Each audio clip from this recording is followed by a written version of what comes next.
Շամվան կծնծա, բարգավել է սիվեր, բարգավել է սիվեր, Տերոջ անվան ես միշտ պարգուտա, Բարգիչն ունի վարձամեզիս, բարգավել է սիվեր, իր կյանքն է վարձահոգիս, բարգավել է սիվեր, բարգավել է սիվեր, բարգավել է սիվեր, բարգավել է սիվեր, Տերոջ անվան կծնծա, բարգավել է սիվեր, բարգավել է սիվեր, Տերոջ անվան ես միշտ պարգուտա.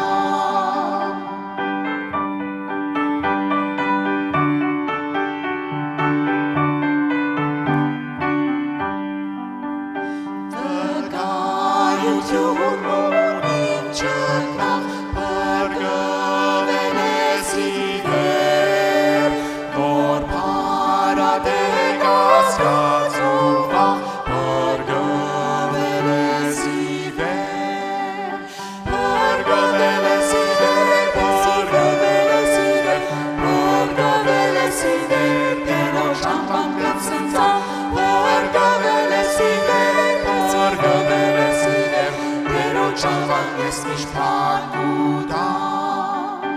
ամբատմենից անցում ունի, բարգավել է սիվեր, զորլոք իր սուրբ արյան պարտի, բարգավել է սիվեր, բարգավել է սիվեր, բարգավել է սիվեր, բարգավել է սիվեր, Տերոջ անվան կծնծա, բարգավել է սիվեր, բարգավել է սիվեր, Տերոջ անվան ես միշտ պարգուտա. Եղբայրներ, քույրեր, Տիրոջ շնորհքով այսօր եւս առեղծվածային թվերի շարքից մեր հերթական քարոզախոսությունն է, այսօր պիտի խոսենք 30 թվի մասին, ինչպես նախորդ 5 քարոզախոսությունների ընթացքում տարբեր թվեր քննարկեցինք, որոնք Աստծո խոսքի մեջ կան եւ հատուկ նշանակություն ունեն, նաեւ 30 թիվը Սուրբ գրքում 87 անգամ նշված է 30 թիվը, ամենաշատը 37 անգամ թվոց գրքում,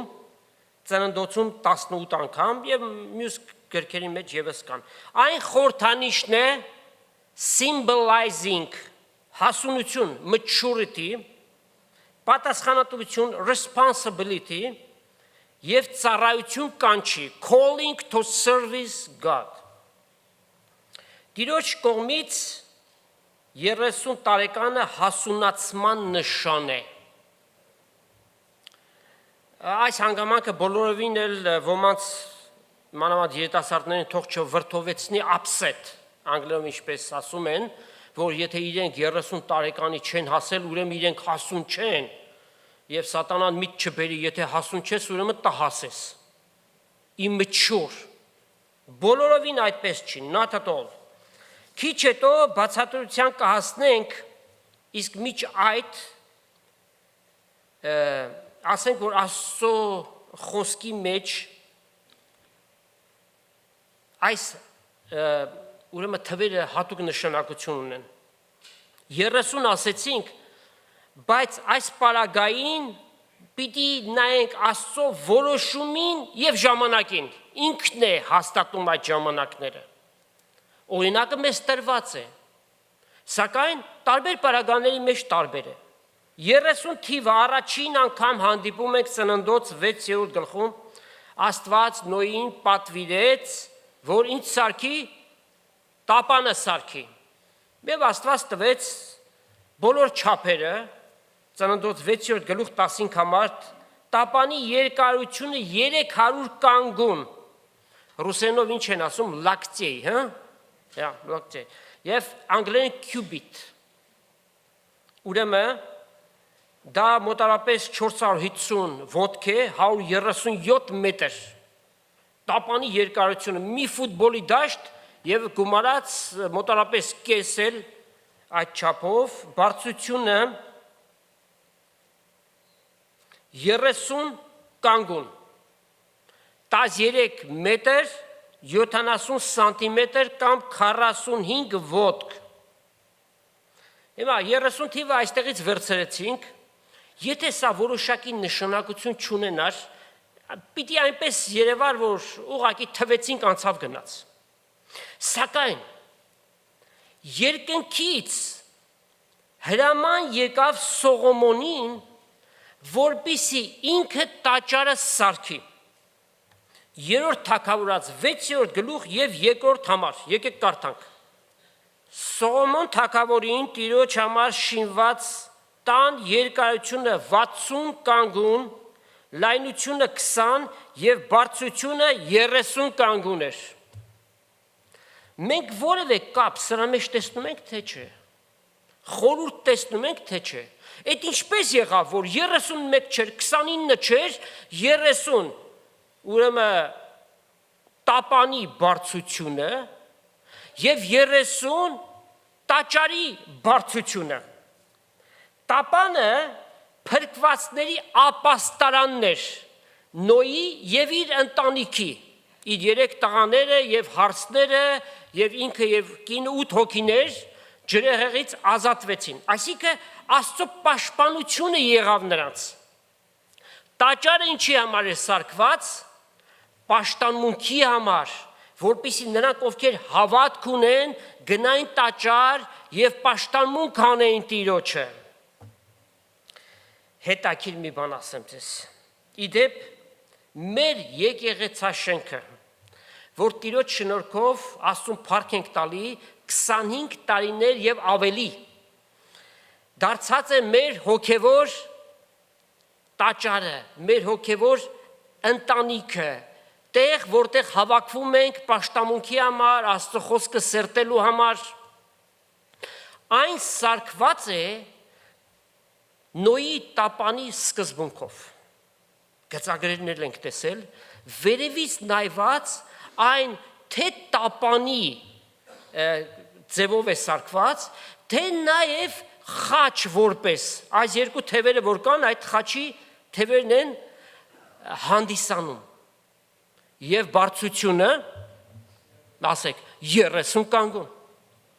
13 մետր եւ 70 սանտիմետր։ Գծագրերը ստուգեցինք եւ տեսանք եւ ճշգրտորեն այդ նույն սկզբունքով հավատքով այս տաճարը սարքել են։ Ուրեմն թե տապանը եւ դրա մեջ ամենակարևորը Նոյի ընտանիքն էր, որովհետեւ սերունդ պիտի գար այնտեղից, չէ՞, թե տաճարը, ճշմարիտ պաշտողները եւ թե եկեղեցաշենքը, ոչ միայն սա, բոլոր այն եկեղեցաշենքերը, որտեղ վերստին ծնված հավատացյալները հավաքվում են պաշտամունքի համար, այդ ամենը Աստծո հոգացության եւ պաշտպանության տակ են։ Հիմա տեսանք կապը եւ խորհուրդը սքանչելի է։ 30 թվի մեկ այլ գործածություն գրված է կես ժամ, այսինքն 30 րոպե, կարդում ենք Հայտնություն 8-րդ գլուխ առաջին համար։ Երբ 7-րդ կնիքը քանդեց, լռություն տիրեց երկնքում կես ժամի չափով։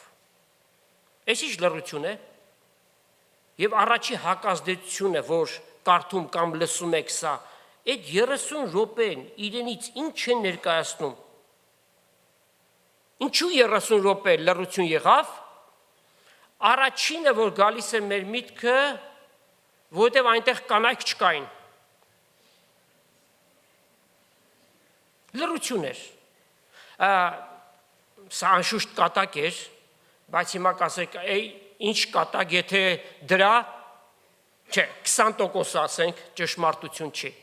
Երկրի վրա դուք եւս կարող եք խոստովանել, որ դա այդպես է, բայց խոսքը երկնքում է, երկնքում։ Միթե երկնքում ժամանակ կա։ Ոչ, ժամանակ չկա, այնտեղ հավիտենականություն է։ Այս կես ժամը, այս 30 րոպեն մեր հասկանալու համար է, այն խորհրդանշական է, այսինքն սիմվոլիկ է, սա հանդիսավոր դադար էր, լռության պահ էր, երկյուղածության պահ էր։ Ինչի համար, որովհետև գառնուկը Տեր Հիսուս Քրիստոս 7-րդ կնիքն էր բացում։ Այդ դրա հետևանքն է կարևորը, հաջորդական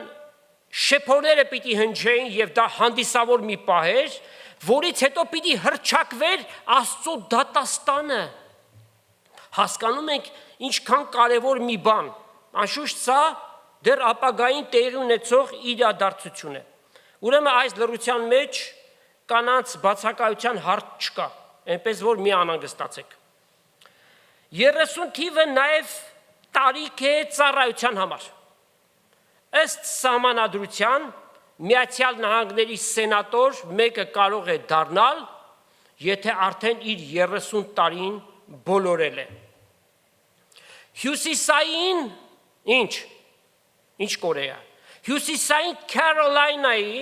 նահանգապետ մեկը կարող է ընտրվել, եթե արդեն 30 տարեկան է։ Իսկ ինչ վերաբերում է Հյուսիսային Կորեային, այնտեղ տարիք բան հասկացողություն գոյություն չունի։ Դիկտատորի երեխան ծնվեց, հաջորդ նախագահան նա է, որտեղ պապն էր, հետո հայրը, հետո ինքը իրենից ծնվածը հաջորդ նախագահան է։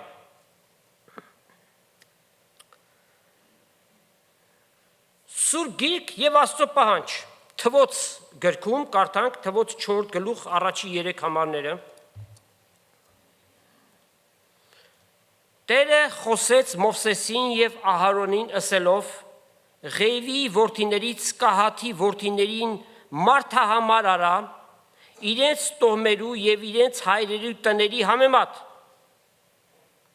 30 տարեկանից վեր միջև 50 տարեկանը վկայության խորանի մեջ ծառայություն ունենալու համար հասկացանք։ Սա քահանայական կարգի համար։ Մեկը որպիսի քահանա դառնար, պետք է որ անպայմանորեն 30 տարեկան լիներ։ Եվ այդ տարիք համարվում է, որ մարդը ֆիզիկական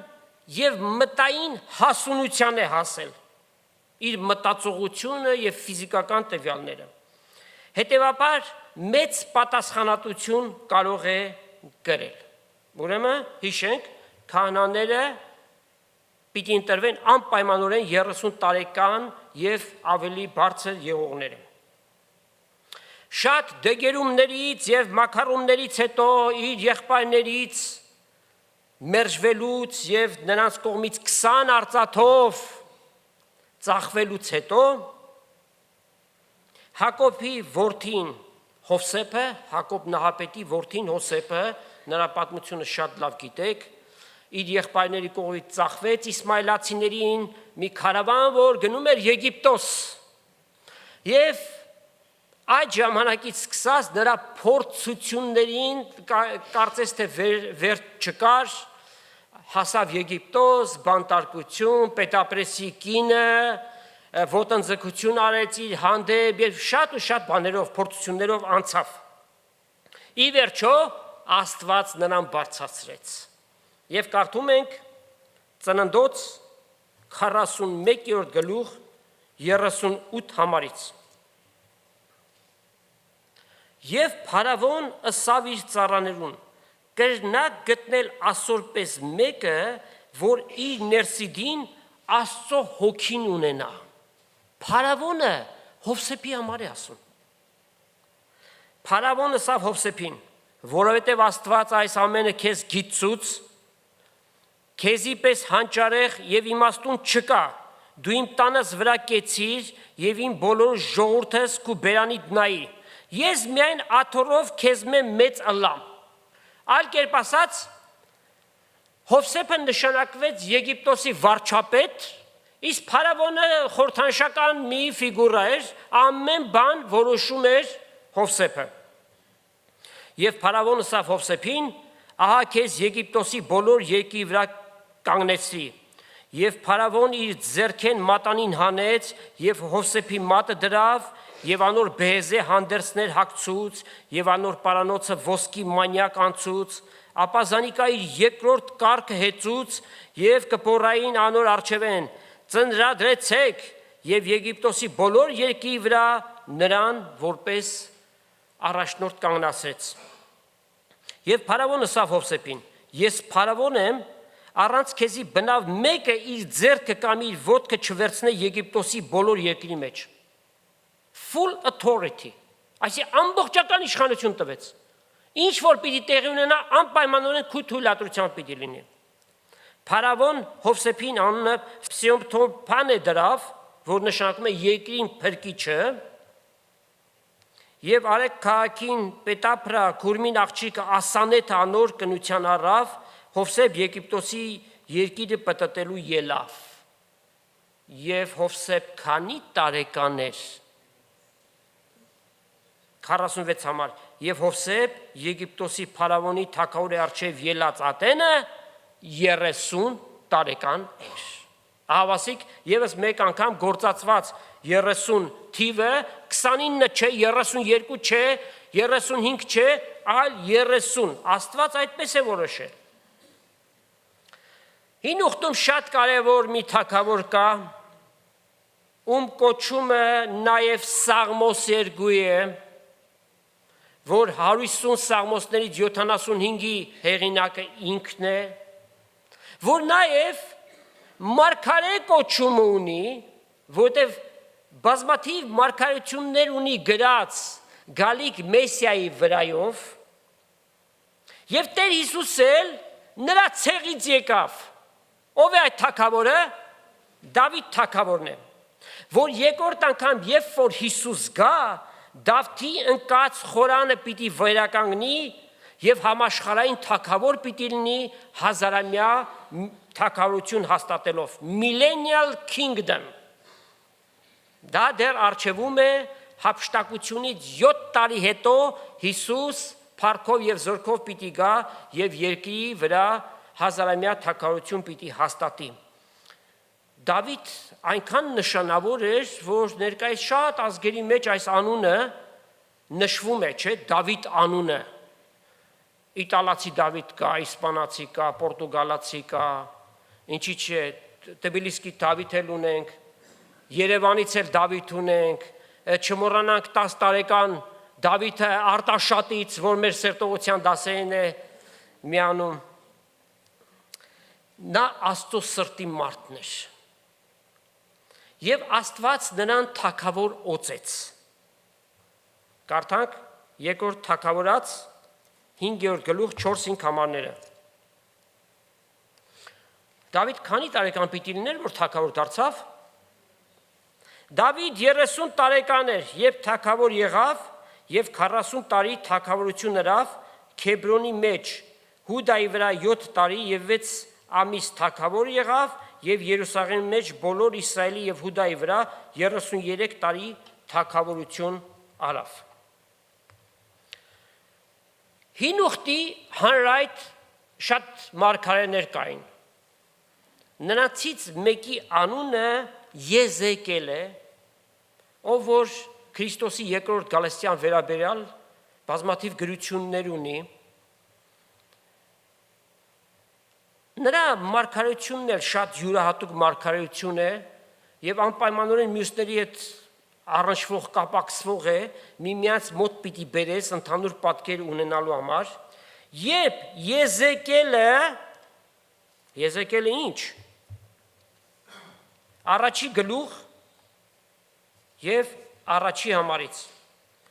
30-րդ տարվան 4-րդ ամսվան 5-ին իր տարիքն է սա։ Ինքը 30 տարեկան էր 4 ամսվա 5-ին, երբ ես գերիների հետ Քոբար գետին քովնեի,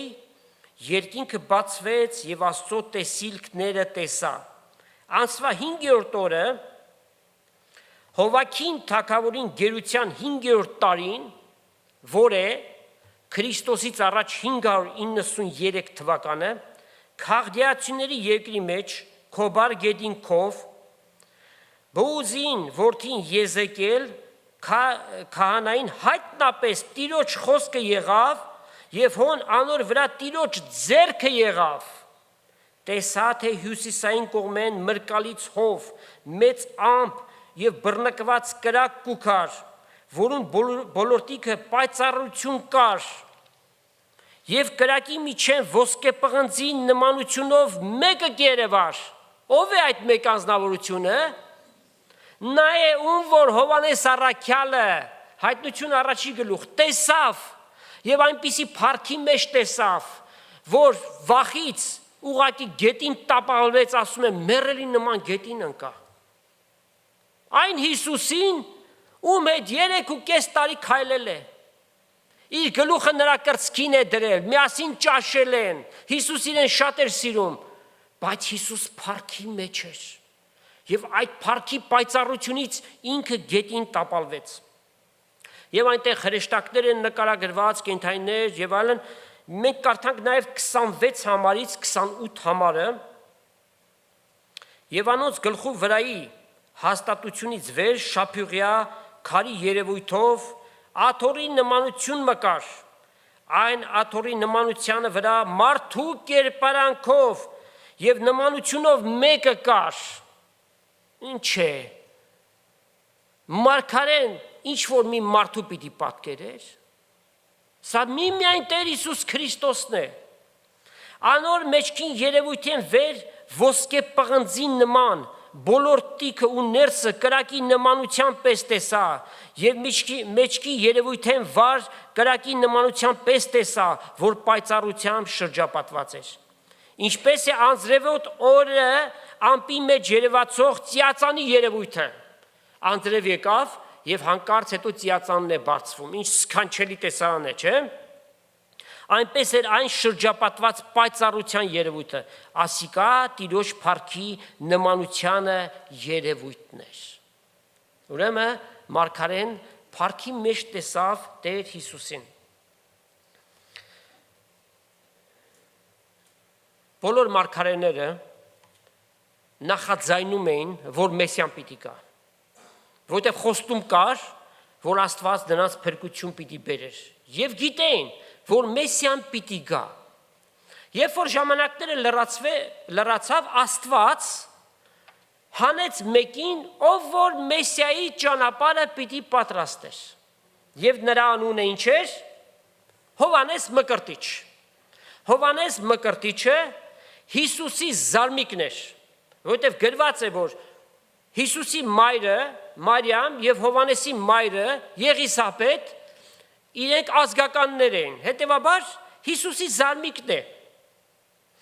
եւ Հիսուսից 6 ամսով էլ մեծ էր։ Չի գրված, թե քանի տարեկան էր Հովանես Մկրտիչը,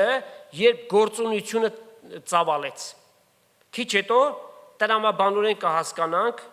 բայց հիմա եկեք կարդանք Մատթեոսի ավետարանից 3-րդ գլուխ առաջի համարից։ Այն օրերը Հովանես Մկրտիչ եկավ եւ Հրեաստանի անապատի մեջ կքարոզեր ու կսեր. ապաշխարեցեք, վասնզի երկնքի թագավորությունը մոտեցել է։ Ասիկա նա է, որու համար Եսայի մարգարեի միջոցով ասվեցավ, որ կսե. անապատի մեջ կանչողին ձայնը, Տիրոջ ճամփան պատրաստեցեք, անոր շավիղները շտկեցեք։ Եսային 700 տարի առաջ նաև Հովանես Մկրտիչի մասին է գրել։ Հովանեսի հանդերձը ուխտի մազեր եւ իր մեջքը կաշի գոտի ուներ եւ իր կերակուրը մարախ եւ վայրենի մեղր էր։ Այն ատեն Երուսաղեմ եւ բոլոր Հրեաստան ու Հորդանանի բոլոր կողմերը իրենք ու քային այսպիսի մեկ այդպիսի երևույթով, բայց բոլորը իրեն են գալիս։ Եվ կմկրտվեին իր Հորդանանի մեջ եւ իրենց մեղքերը կխոստովանեին։ Երբ տեսավ փարիսեցիներն ու սադուկեցիներից շատերը, որ իրեն մկրտության եկած էին, ասավ. Իժերու ծնունդներ, ով իմացու ձեզի գալիք բարկությունի փախչիլ։ Ուրեմն ապաշխարության արժանավոր պտուղ բերեք եւ մի խորհիք դուք ձեր ներսիդին, թե մենք մեզ հայր Աբրահամ ունինք, քանզի կսեմ ձեզի, թե Աստված կարող է այս քարերեն Աբրահամի որդիներ հանել։ Ինչպես օրինակ, մեր ազգի մեջ էլ այդպիսի մտայնություն կա, մեր հավատքի հայրը։ Հավատքի հայրը քեզ փրկության համար ոչ մի օգնություն չի կարող անել։ Փրկողը Հիսուսն է։ Դու նրանց նշելուց առաջ Հիսուսի անունը տուր։ Ալ հիմա կացինը ծառերու արմատին քով կգտնվի։ Ուստի ամեն ծառ, որ բարի պտուղ չի բերեր, կկտրվի եւ կրակը կձգվի։ Ես ձեզ ջրով կմկրտեմ ապաշխարության համար, բայց իմ հետևից եկողը ինձ մեծ զորավոր է, անոր կոշիկները կրելու արժանի չեմ։ Անիկա ձեզ պիտի մկրտե Սուրբ Հոգիով, եւ ինչպես Պողոս առաքյալը գրում է Կորինթացիներ առաջին նամակ 12-րդ գլուխ 13 համարի մեջ, ինչ է գրված։ Բոլորս մեկ հոգիով, այսինքն Սուրբ Հոգու մեջ մկրտվեցինք։ Այլ կերպ ասած, բոլոր վերստին ծնունդ ունեցող հավատացյալները Սուրբ Հոգու մկրտություն ունեն։ Որտեղ մկրտություն ինչ է նշանակում։ Բապտիզո նշանակում է մեռնել, հարություն առնել։ Քրիստոսի մեջ մեռանք, Քրիստոսով հարություն առանք։ Սա է Սուրբ Հոգու մկրտությունը։ Եվ նաև կրակով պիտի մկրտի։ Սա դատաստանի մկրտությունն է բոլոր նրանց համար, ովքեր որ չեն հավատում։ Որովհետև Հովհաննես մկրտիչ այս պարագային եւ ուրիշ պարագաներին Հիսուս խոսեց, աշակերտները խոսեցին, միայն հավատացյալ մարդկանց չէր որ խոսում էին։ Ամբողջ բազմություն էր հավաքված, դրանց մեջ մարդիկ կային, որ չէին հավատում։ Կրակով մկրտությունը անհավատների համար է դատաստանի մկրտությունը, որին հեծանոցը իր ձեռքն է եւ իր կալը պիտի մաքրե եւ իր ցորենը ամբարը պիտի ժողվե եւ հարդը ովքեր են ներկայացնում անհավատները, ցորենը հավատացյալն է, հարդը անհավատն է, պիտի այրե չմարող կրակով։ Այն ատեն Հիսուս Գալիլեային Հորդանան եկավ Հովհաննեսին, որպեսզի անկե մկրտվի։ Հիսուս պետքություն ուներ մկրտվելու։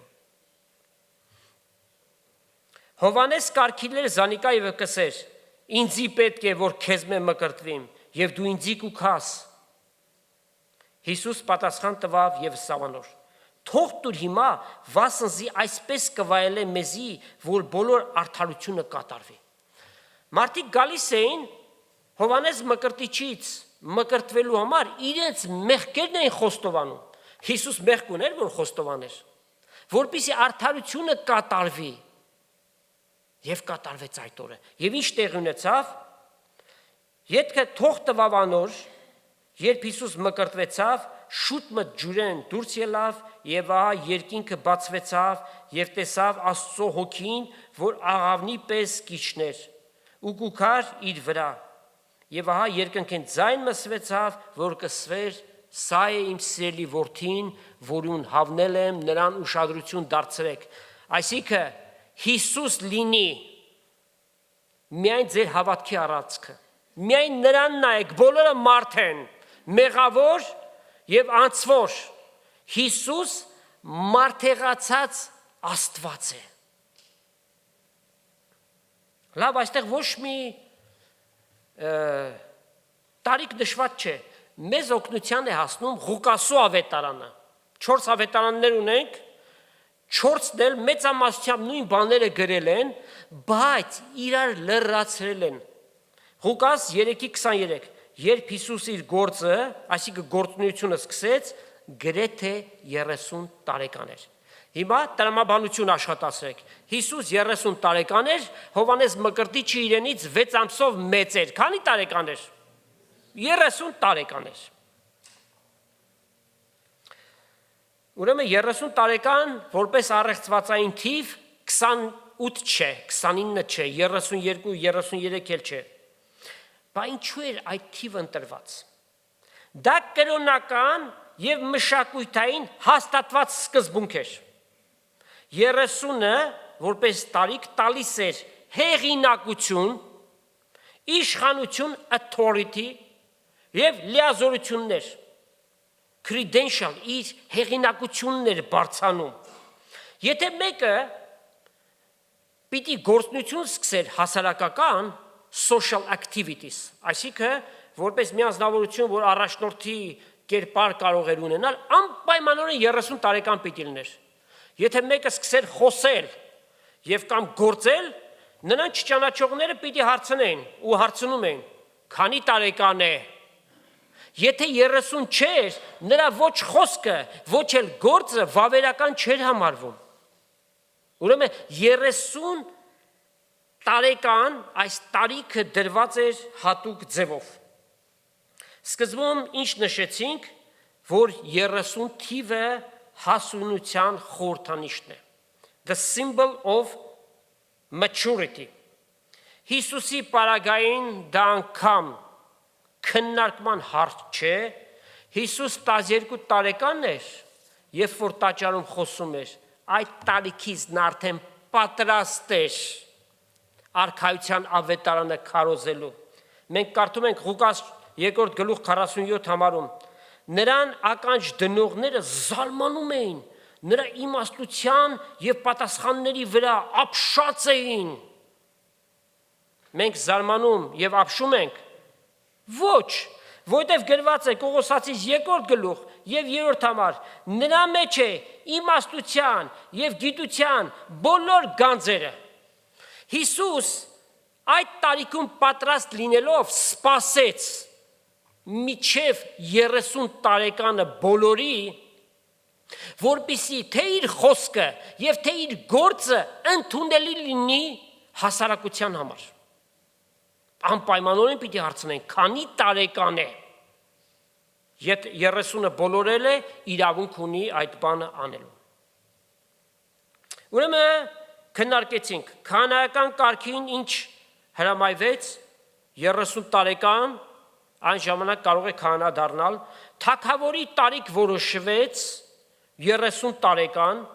մարգարեի օրինակ ունենք 30 տարեկան։ Հիսուս այս 3 պաշտոնները կրեց եւ կրում է։ 3.5 տարի եկի վրա որպես մարգարե, դա արդեն անցած է։ Քրիստոնեությունը հաստատվեց, եկեղեցու դարաշրջանը սկսեց, Հիսուս մեծ քահանայապետն է, Մելքիսեդեկյան կարգի քահանայապետ։ Միակ քահանայապետը ուրիշ չկա։ Եկեղեցու դարաշրջանին քահանայական կարգ չկա, այն մարդահնար է, այն Նիկողայոսյան գործ է,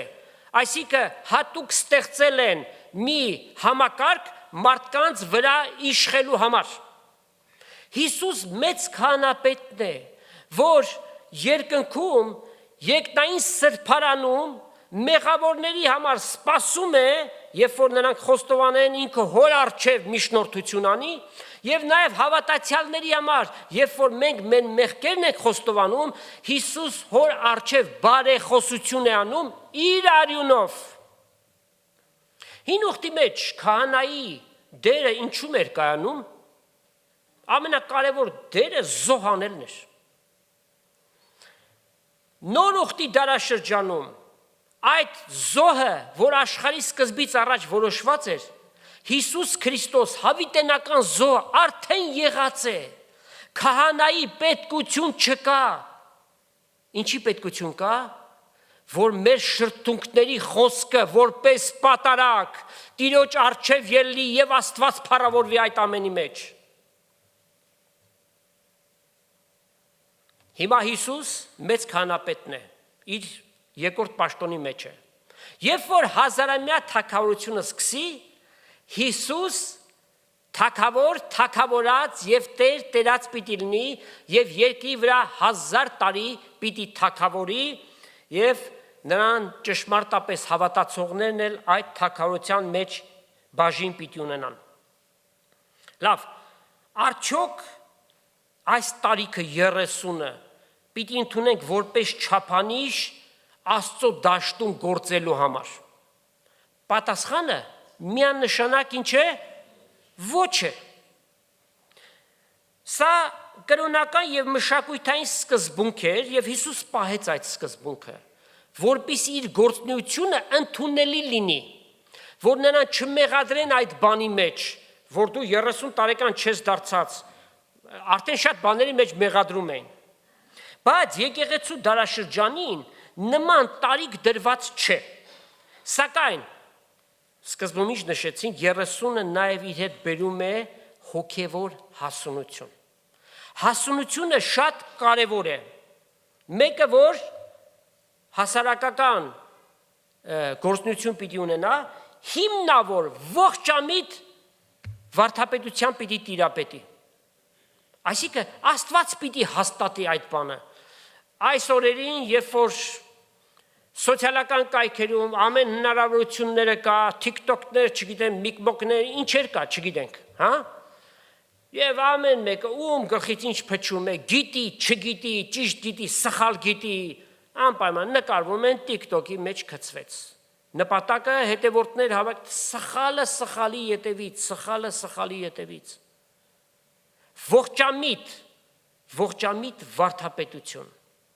անպայմանորել է, և նաև օրինակելի հոգևոր կյանք։ Սրանք չափանիշներ են, որոնք պիտի կիրառվեն անպայման։ Ուրեմն 30 տարեկանը չափանիշ չէ, մեկը կարող է շատ ավելի շուտ սկսել, մենք սկիզբը ինչ ասեցինք, Աստծո ժամանակը և Աստծո հրամանը, Աստված պիտի հանի և պտուղը պիտի երևա։ 18-ամյա մի երիտասարդ կար, ով տեսավ քոլեջի մեջ, որ այնտեղ ուսանողներին ուղեղալ լվացումից բացի ուրիշ բան չկա, կիսատ թողեց քոլեջը։ Եվ քանի որ ինքը Հիսուս Քրիստոսի վրա հիմնավոր հավատք ուներ եւ տեսավ այդ երիտասարդների, այդ ուսանողների անհավատությունը, թե ինչպես են այդ համալսարաններում, քոլեջներում պրոֆեսորները արդեն անհավատ են իրենք եւ հարվածը Աստծոն, հարված ընտանիքին, բոլոր բարոյական չափանիշներին, սկսեց ինքը այդ երիտասարդների մեջ գործել։ Համալսարանից համալսարան, քոլեջից քոլեջ, եւ գնաց ու հարցուպատասխանների սկսեց բռնվել այդ երիտասարդների հետ, եւ Տերը գիտի, թե որքաններ նրա քարոզախոսությամբ ճշմարիտ ճանապարհի վրա եկան, Հիսուսին ընդունեցին, լայնածավալ Աստծո խոսքը կարողացավ սփռել։ 13 տարի երկրի վրա գործեց միջև իր ողբերգական մահը։ Եվ միայն Քրիստոսի ատյանի առջև մենք կիմանանք, թե այդ ցանված սերմերը ինչպիսի պտուղ տվեցին, թեև շատ ու շատ վկայություններ կան այդ մասին, որ Չարլի Քրկի ուրեմն քարոզախոսությամբ իրենք դարձի են եկել, տիրոջն են եկել, այն որ իրենց պրոֆեսորները իրենց սովորեցնում են, որ քո ծնողները քո կյանքիդ մեջ ոչ մի դերակատարություն չպիտի ունենան, դու անհատականություն ես, նրանք ովքեր են 5 գլուխներ, ասում է մեր մեջ դրեց սեր մեր ծնողների հանդեպ, հարգանք ծնողների հանդեպ եւ ամենակարևորը ճանաչելու փրկչին Տեր Հիսուս Քրիստոսին։ Չարլի Քրկը թե իր կյանքով եւ թե իր մահով Աստծուն փառավորեց այն հրաժեշտի երեկոն, որ կազմակերպված էր եւ ամբողջ մի ստադիոն լեցված, կողքի ստադիոնում էլ լեցրեցին եւ շատ ու շատ մարդիկ դրսում մնացին, տարբեր երկրներից եկած են եւ այդ օրը Միացյալ Նահանգների բարձրաստիճան պաշտոնյաներ Քրիստոս վկայեցին։ Փոխնախագահը, որ հավատացյալ մի անձնավորություն է, ասաց վերջի 11 օրվա մեջ Հիսուսի մասին շատ ավելի եմ խոսել, քան երկար տարիներ։ Չարլի Քրկի օրինակը իրեն ոգեշնչեց, իրեն ոգևորեց, որպեսզի ինքն էլ իր հավատքի մասին խոսի։ Պաշտպանության նախարարը խոսեց Հիսուսի մասին, իսկ պետնախարար Մարկո Ռուբիոն ուղղակի այդ օրը քարոզիչ էր։ 5 րոպեի մեջ ամեն ինչի մասին խոսեց, սկսած, որ Աստված մարդուն իր պատկերի եւ նմանության պես ստեղծեց, Մեղքի պատճառով մարդը դարձավ մեղավոր, բայց Աստված փրկության եկավ, իր որդին ղրկեց, Հիսուս Քրիստոսին, մեր մեղքերի համար, եւ այսպես շարունակեց մինչեւ նոր երկինք ու նոր երկիր հասավ։ Այդ օրը լայնածավալ համաշխարհային ավետարանչություն եղավ։ 100 միլիոնից անցավ դիտումների քանակը եւ գնալով ավելի շարունակվում է։ Տերը թող այդպիսի երիտասարդների հանի եւ հոգ չէ, որ իրենք շատ երիտասարդ են 30 տարեկանի էլ չեն հասել։ Եթե Տերը հրաման է տալիս եւ այդ ժամանակ ինքն է դնում, օրհնյալ է Տիրոջ կամքը, որպեսզի Աստծո խոսքը ամենուրեք տարածեն։ Տեր Հիսուս Քրիստոս երկրի վրա միայն 3.5 տարի գործունեություն ունեցավ։ Բայց իր խոսված խոսքերը, որոնք գրվեցին ավետարանների մեջ, գործկառաքելոցի մեջ, նաև առաքյալները, Պողոս առաքյալը, մասնավորաբար Հովհաննես առաքյալը իրենց գրությունների մեջ գրեցին։ Մինչև այսօր քարոզախոսություն է մեզ համար։ Ամեն մեկ խոսքը մեկ մարգարիտ է։ Կյանքի խոսքեր են։ Եվ աշակերտներին, երբ որ Հիսուս դիմեց, ոմանք գնացին, չէ՞։ Ասաց դուք եք ուզում գնալ։ Հիսուսի պատասխանը ինչ էր։ Ուր պիտի գնանք, ով Տեր։ Դու հավիտենական կյանքի խոսքեր ունես։ Օրհնյալ է մեր Տերը իր գործունեության շրջանակը Հրեաստան եւ Սամարիայի շրջաններ աշակերտներին առաքելություն տրվեց, որպիսի գնան եւ այդ գործը շարունակեն աշխարհի տարբեր անկյուններում, անշուշտ բնակեցված աշխարհի ծայրերը, Ավստրալիա հո չգնացին։ Այնտեղ, որտեղ որ մարդիկ էին բնակվում, հաջորդական սերունդները այդ էստավետը վերցրեցին եւ միջև մեր օրերը եւ Աստծո խոսքը ամենուրեք քարոզվում է շատ ձևերով եւ շատ կերպերով Աստված այսօր մարդկությանը խոսում է եւ եղբայրներ քույրեր պիտի ասենք որ արդեն տեսնում ենք արթնության սաղմերը ամենուրեք անկաշկանդ առանց վախի երիտասարդներ եւ նաեւ հասակ առած մարդիկ Աստծո խոսքը խոսում են սա այն վերջին հունցքն է որ Տերը կատարում է իր երկրորդ գալուստից առաջ եւ սա շատ ուրախալի է մեր բոլորիս համար Անշուշտ նաեւ ասենք որ խափանվեց այն չար մարգարեությունը եւ խայտարակվեցին նրանք ովքեր դրա հեղինակներ եղան ովքեր որ հրճակել էին սեպտեմբերի 23-ին երեկոյան 19:34 րոպե հափշտակությունը պիտի տեղի ունենա դրա հետևանքով հավատացյալներ, որոնք նինվեացիների նման աջ եւ ձախ ձեռքի տարբերությունը չգիտեն, ընկան մտորումների մեջ, ոմանք իրենց տները ծախեցին եւ լացուկոց, որովհետեւ ընտանիքի անդամները հավատացյալներ չեն։ Ինչի՞ց է սա գալիս։ Մարգարեական խոսքը ասում է. Իմ ժողովուրդս գիտություն չունենալու պատճառով կորսվում է եւ ընկնում են այսպիսի սուտ մարգարեների իշխանության տակ եւ շատ վնասներ են կրում։ Մարդկային պատմության ամենաանարդար դատավորությունը ո՞րն է եղել։ O.J. Simpson, հա? Որը։ Տեր Հիսուս Քրիստոսի դատավորությունը։ Ամենաանարդար դատավորությունը քահանայական կազմը նախանձից դրդված ամեն տեսակի ստով ու զրպարտանքով Տեր Հիսուսին մեղադրեցին մեղքերի մեջ, որ երբեք նա չէր գործել եւ հանձնեցին հռոմեացիների ձեռքը եւ այդ բանի մեջ նրանց աջակցեց ով Կարդանք Մատթեոս 26-րդ գլուխ 14-ից 16 համարները Այն ատեն 12-ից մեկը որ Հուդա Իսկարիովտացի կոչվեր, գնաց քահանապետներին եւ ասավ. Ինչ կտակ ինձի, որ ձեզ մատնեմ զանիկա։ Նրանք էլ 30 սիք արծաթ խոստացան նրան։ Անկի հետո պատեություն կփնտրեր, որպիսի զանիկա մատներ անոնց եւ գնաց կեղծ համբուր տալով, չէ, Հիսուսին մատնեց Ուրեմն ինչ տեղի ունեցավ։ Քանի արծաթով 30 արծաթով։ Շատ հետաքրքիր է։ Մարգարեություն կար գրված եւ այդ մարգարեության հեղինակը Զաքարիա մարգարեն է։ Հիսուսից 500 տարի առաջ այդ մասին գրել է։ Ահավասիկ այս մեկը եւ բազմաթիվ ու անհաշիվ ապացույցներ, որ Սուրբ Գիրքը Աստծո գրված գիրք է, խոսքը ապացուցվում է խոսքով եւ ոչ մեկ հակասություն 1600 տարվա մեջ գրված այս գիրքը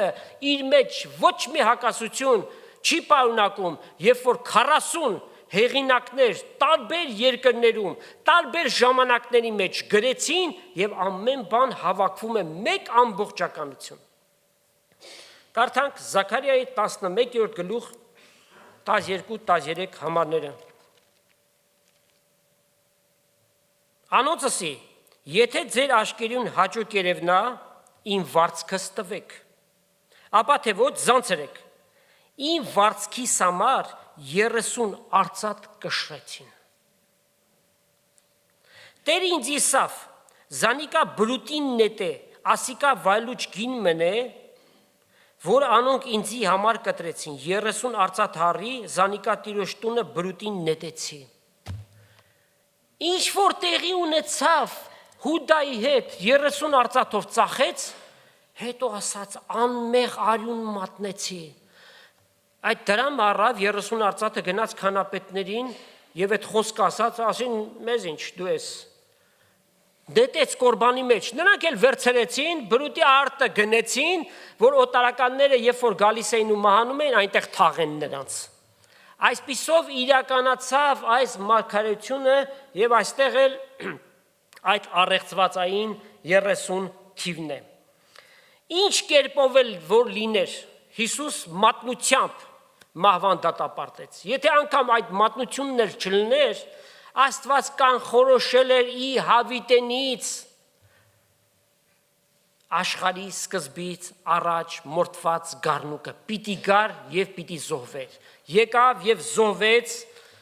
եւ պետք էր որ անպայմանորեն մի սուրբի արյուն թափվեր, արդարի արյուն եւ երկիր մոլորակի վրա այդպիսի մեկը չկա։ Միայն մարդացած Աստված Հիսուս Քրիստոսը իր մեջ մեղք չկար, իր վրա երբեք մեղք չգտնվեց եւ իր կյանքը զոհեց ինձ ու քեզ համար եւ համայն մարդկության համար բերելով ձրի շնորհք։ Փրկությունը ձրի է, որևէ բան մեկը չպիտի անի փրկություն ստանալու համար, միայն պիտի հավատա, հավատքով պիտի ընդունի, այ դրանից հետո, երբ որ Սուրբ Հոգին ներգործե, անելիքներ շատ ու շատ կան, բայց փրկությունը տրվում է հավատքով եւ միմիայն հավատքով եւ Սուրբ Գիրքը կոչ է անում, ահավասիկ եւս մեկ կոչ, թե մեզ, որ մեր հավատքը վերահաստատենք եւ թե նրանց, ովքեր որ այս որոշումը պիտի ընդունեն, Տիրոջը գալու, Հիսուսին ընդունելու։ Աստված, որ մեծ է իր ողորմությունով եւ առած սիրով, Եփեսացիս 2-րդ գլուխ եւ 4 համարից։ Որով մեզ սիրեց, երբ հանցանքների մեջ մեռած էինք, այսինքն այնքան շատ էր այդ հարցանքները, որ մեռածի վիճակ էր։ Մեզ Քրիստոսի հետ կենդանացրեց։ Դուք շնորհքով փրկված եք, grace, շնորհքով։ Խարիզմա Անոր հետ մեզ հարուցանեց եւ նրա հետ նստեցեց երկնավորների մեջ Քրիստոս Հիսուսով, որպիսի գալու դարերի մեջ ցույց տայի շնորհքի գերազանց մեծությունը Քրիստոս Հիսուսով մեզ ցույց տված քաղցրությամբ։ Աստծո փրկարար շնորհքը բոլոր մարդկանց հայտնվեց Տիտոսի մեջ այդպես է գրված, բոլորին անխտիր, ովքեր որ հավատան, նրանց կյանքի մեջ իրողություն կդառնա։ Եվ կարդանք 8 համարից. Վասնզի շնորհքով փրկված եք, ձրիորեն փրկված եք, ինչպես հավատքի միջոցով։ Շնորհքը Աստծո կողմից, հավատքը մարդու պատասխանատվությունը այդ շնորհքին։ Ապա Աստծո պարգևն է այդ փրկությունը, ոչ թե գործերեն, որ մեկը չպարծենա, վասնզի մենք նրա ձեռագործն ենք Քրիստոս Հիսուսով ստեղծված բարի գործերի համար։ Աստված նախապես պատրաստեց, որ մենք դրա մեջ քայլենք, ուրեմն այդ պատրաստվածի մեջ քայլենք եւ երբ որ Սուրբ Հոգին մեր մեջ ներգործի, այդ բարի գործերը անենք Աստծո փառքի համար։ Ավասիկ եւս մեկ թիվ առեցվածային թվերի շարքից, եթե Տերը կամենա, միջև հաջորդ մեր հանդիպում ողջ մնանք, այն ժամանակ եւս մեկ թվի մասին կխոսենք, իսկ դուք ունեք մեկ շաբաթ ժամանակ եզրահանգումներ անելու, թե այդ թիվը որն է։ Տերը օրհնի իր խոսքը ձեզանից ամեն մեկին, Տեր Հիսուս Քրիստոսի շնորհքը, Հայր Աստծո սերը եւ Սուրբ Հոգու հաղորդությունը Աստծո ժողովրդի հետ լինի, ամեն։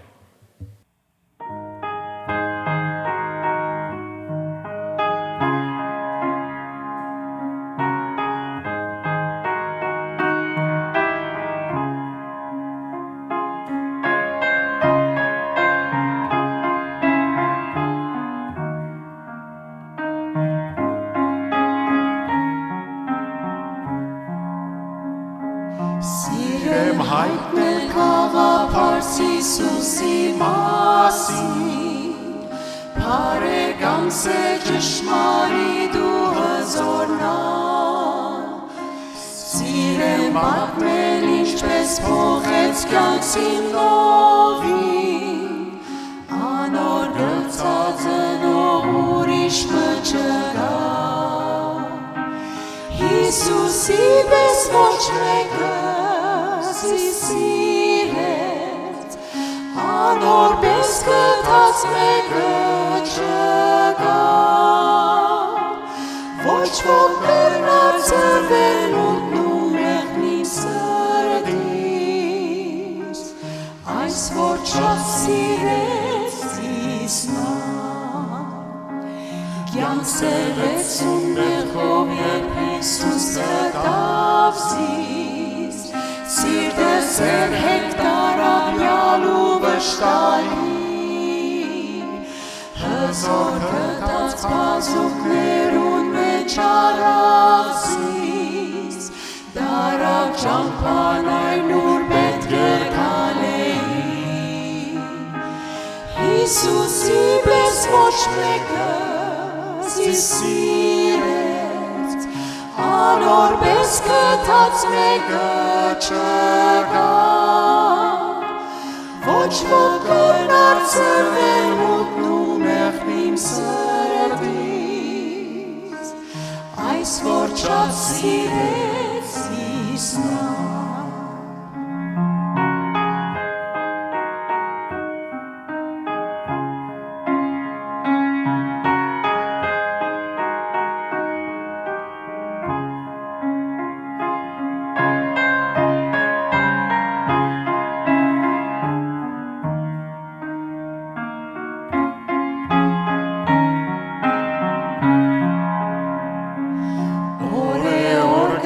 Ստահեցն է վերեզիս, սիրո խոսքերն ավելի կհասկնա, բիչը գիտնամ պայծիչու եկավ փրկեցիս, մինչև տեսնեմ վերորդ նոլթել փարաժան, Հիսուսի պես ոչ մեկը սիրեց, անոր պես գտած մեկը չկա, ոչ ոք կրնար ծրվել մուտնում մեղնիմ սրտից, այս որ շատ սիրեց Իսնա, Հիսուսի պես ոչ մեկը սիրեց, անոր պես գտած մեկը չկա, ոչ